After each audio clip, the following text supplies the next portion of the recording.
Title: The Night Guest. Chapter 1: The Disappearing Items. Lily Martinez had always considered herself a careful person. She kept her house organized, knew exactly where everything belonged, and rarely lost anything.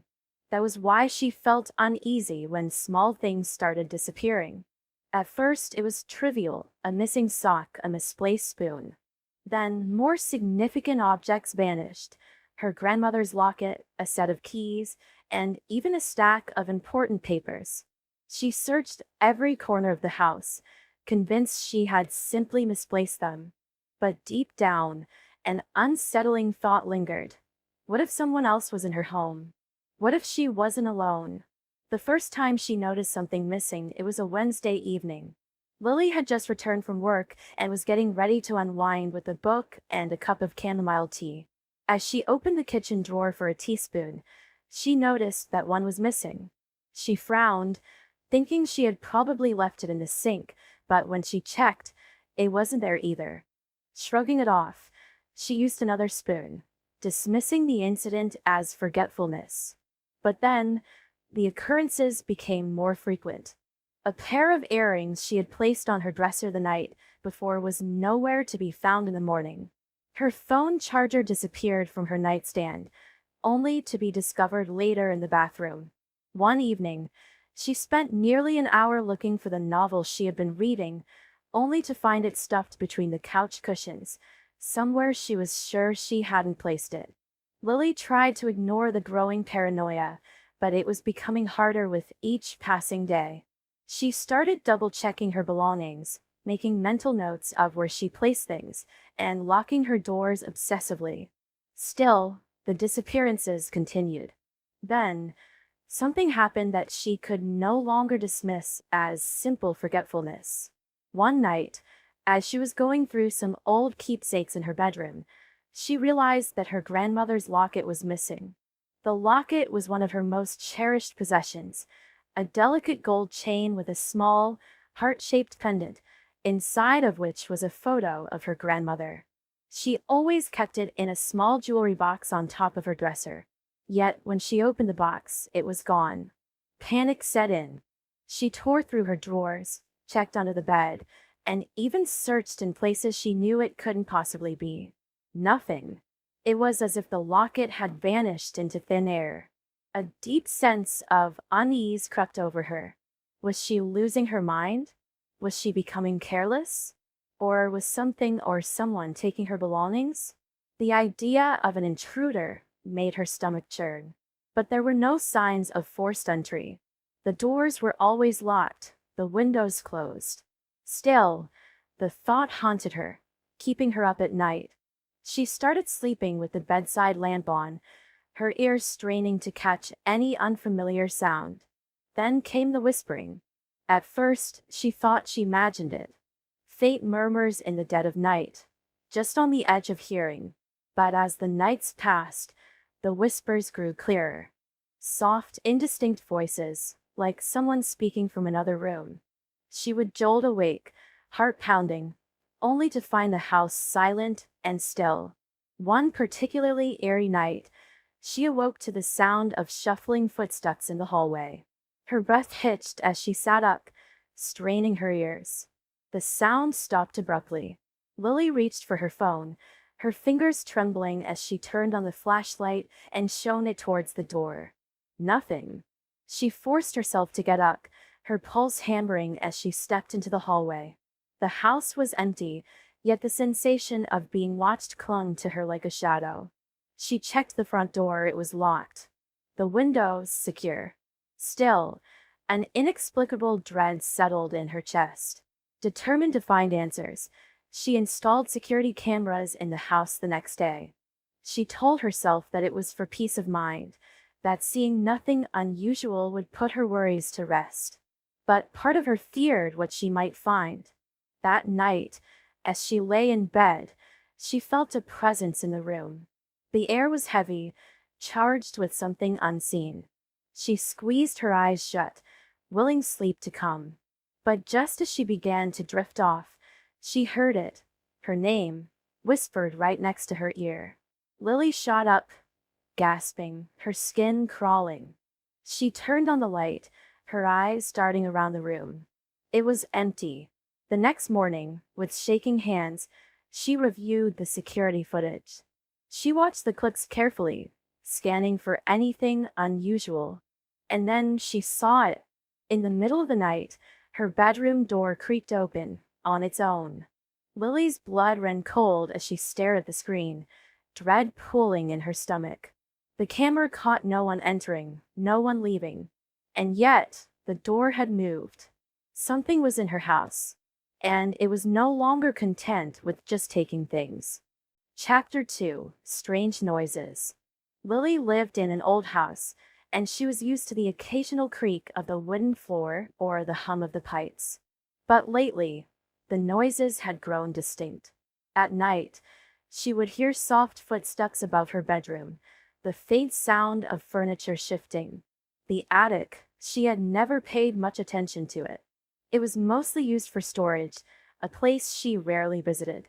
At first, she brushed off the sounds, attributing them to the house settling. But as the nights passed, the noises became more frequent and deliberate.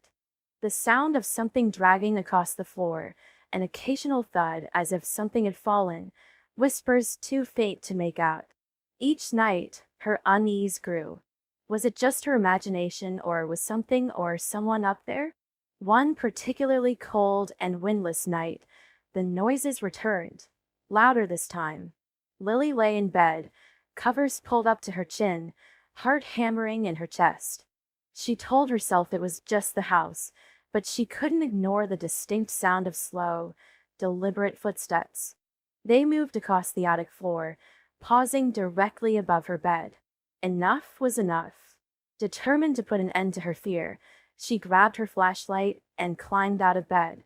The wooden floor was ice cold beneath her feet as she made her way to the hallway, where the attic ladder was tucked away. Her fingers trembled slightly as she reached for the cord and pulled it.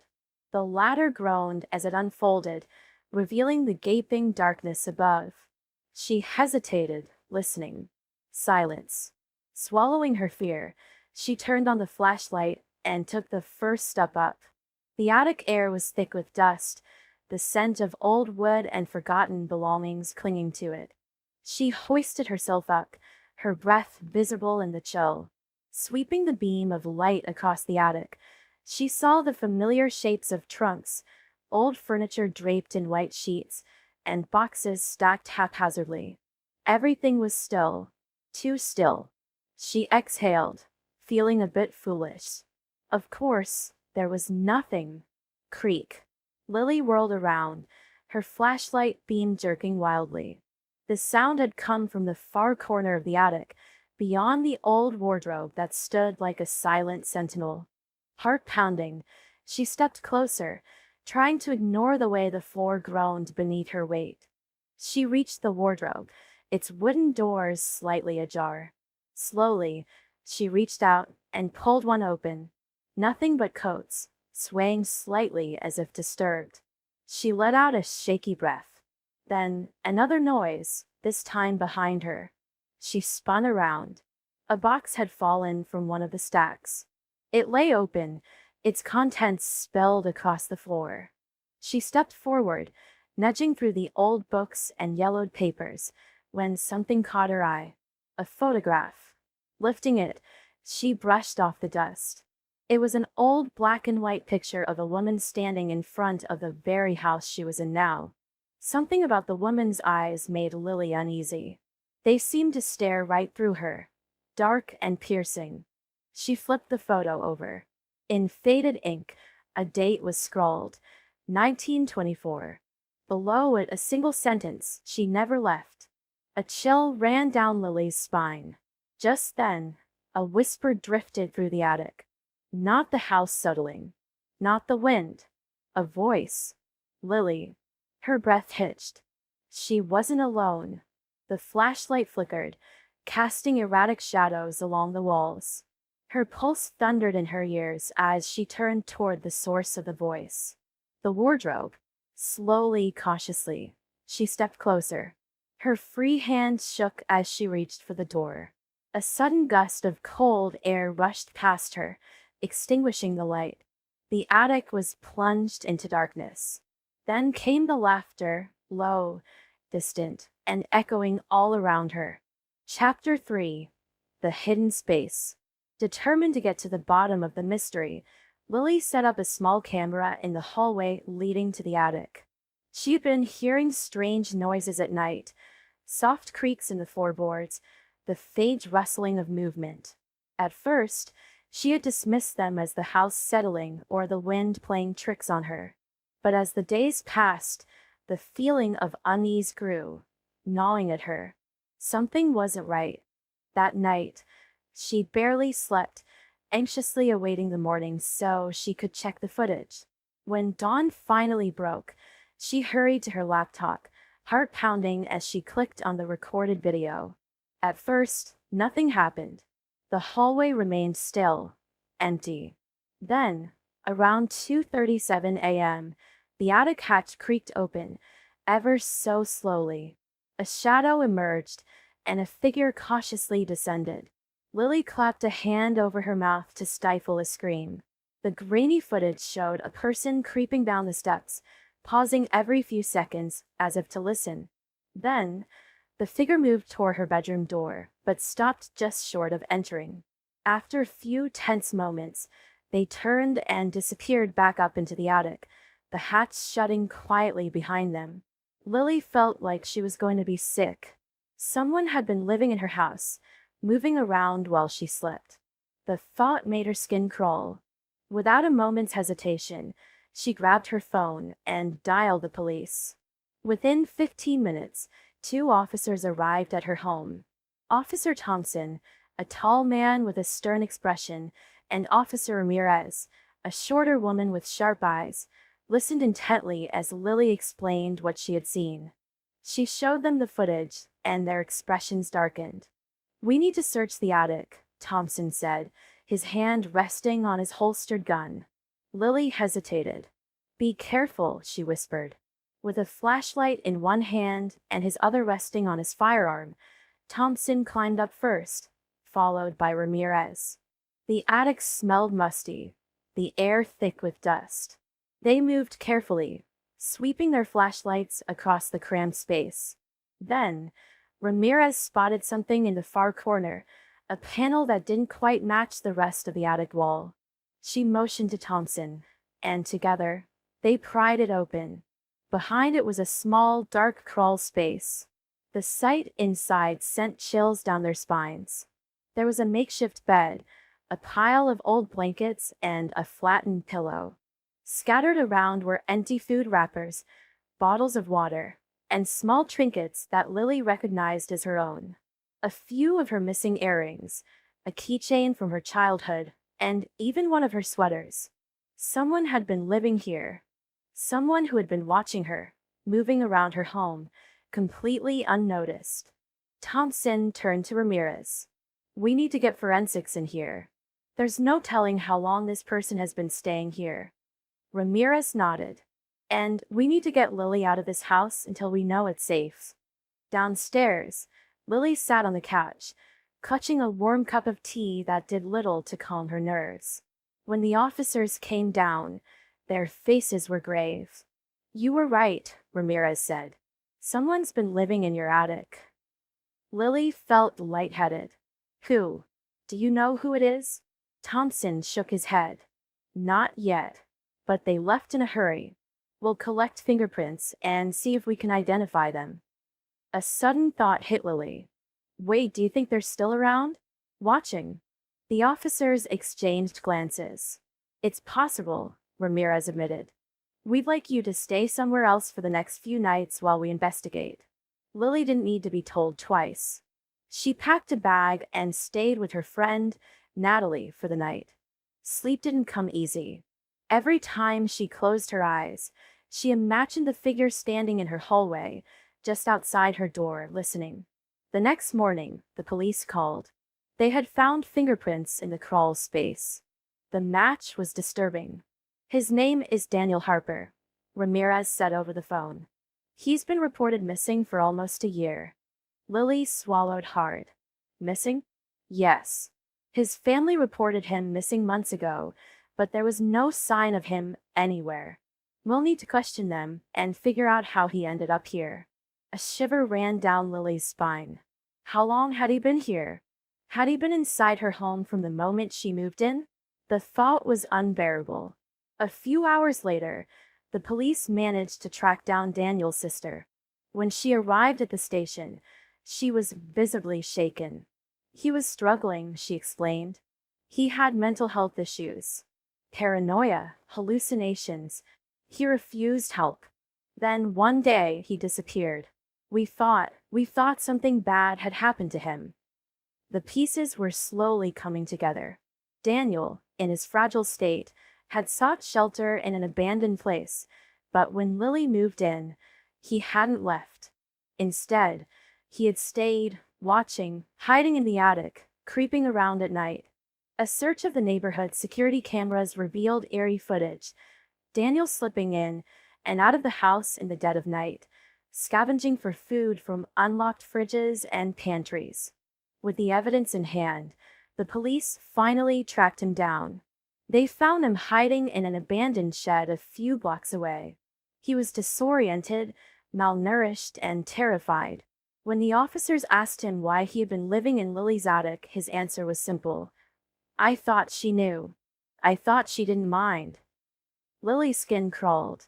Daniel was taken into custody and later placed in a psychiatric facility where he could get the help he desperately needed. Meanwhile, Lily had her home thoroughly searched and secured, adding new locks, alarms, and motion sensors.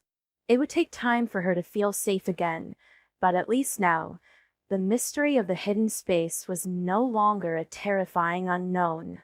But even so, at night, she sometimes lay awake, listening to the silence, wondering if she was truly alone. Chapter 4. The Truth Revealed. The police soon identified the intruder, a homeless man who had found his way into the attic months ago through an old ventilation shaft. He had survived by sneaking around at night, taking only what he needed to avoid drawing too much attention. The officers, speaking in low tones, explained that he had likely been there for over 6 months, maybe even longer. The thought sent shivers down Lily's spine. She tried to recall any instances where she might have felt a presence, any unexplained sounds she had dismissed as the house settling. Had she ever unknowingly stood beneath him as he lurked in the attic above? Shaken but relieved that the ordeal was over, Lily took every precaution. She had the attic entrance secured, the ventilation shaft sealed, and all the locks in the house changed. Despite these measures, a deep sense of unease lingered. Every shadow seemed darker, every creak louder. Sleep did not come easily in the following nights. Every time she closed her eyes, she imagined the man silently creeping through her home, watching her as she slept, standing in the darkness, just beyond her awareness. The police had reassured her that he was gone. They had caught him as he attempted to flee, disoriented from months of seclusion in the attic. He hadn't attacked her, hadn't stolen anything of great value, just food, blankets, and a few minor items she had barely noticed missing. And yet, knowing he had been living mere feet above her, sharing her home without her knowledge, made her stomach churn. In the days following his removal, Lily cautiously ventured up into the attic for the first time since moving in.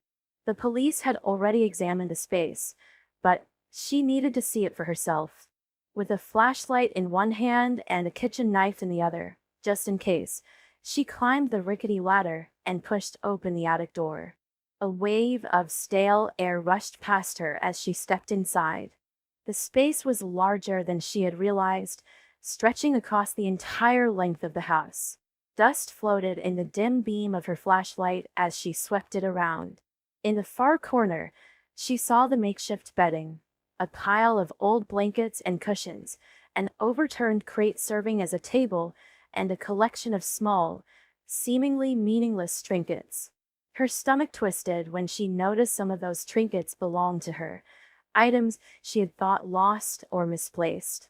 A hairbrush, a book she had never finished, A single sock from a pair she had been unable to find. Tears welled in her eyes as a sickening realization dawned on her. He had been watching her. More than that, he had been interacting with her world, moving through her life in ways she hadn't even noticed. Her hands trembled as she picked up a worn notebook from the crate. The pages were filled with incoherent scribbles, sketches, and, worst of all, notes about her. Lily sat on the couch for 2 hours tonight. She looked sad. She left the window open. I could hear her breathing. She doesn't know I'm here. It's better this way.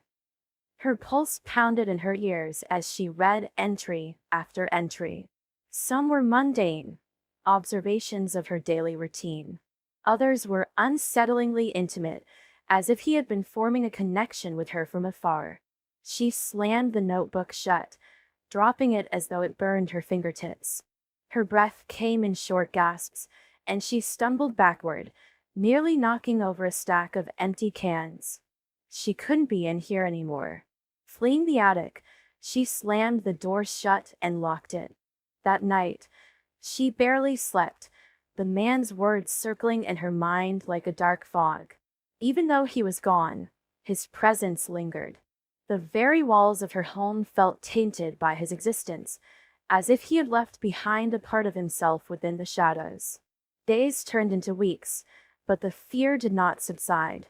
She flinched at every creak of the floorboards, every gust of wind rattling the windows. Her once beloved home now felt like a prison, haunted not by spirits, but by memories of what had been lurking just out of sight. She had lived with a stranger. He had breathed the same air, walked the same halls, touched the same surfaces. Her paranoia grew. She found herself checking every locked door twice, peering into dark corners, avoiding the attic entirely. She considered moving, but the thought of abandoning her home, her safe space, felt like surrender. No, she had to reclaim it. And so, she took drastic measures. She installed security cameras, motion sensors, and floodlights outside. She hired a contractor to reinforce the attic's entry points and had every inch of the house inspected for hidden passages or weak spots.